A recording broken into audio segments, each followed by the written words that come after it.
It's just wonderful. I don't get a stomach ache.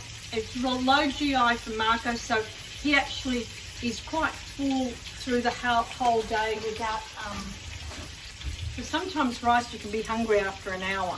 So this is a wonderful dish, prawn and zucchini sauce. So you need onions, garlic, zucchini.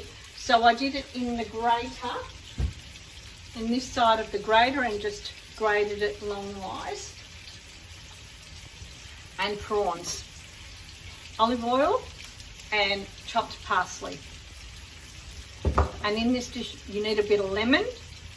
After you finish cooking it, you just add some lemon juice on it and you just let it sit. And then when you cook up the rice, you blend it all in together. It's to die for. And as much butter as you can. It's not a dish to say, oh, I'm on a diet. You're not on a diet. Because you can have a nice cup, a cup full, and have it in it.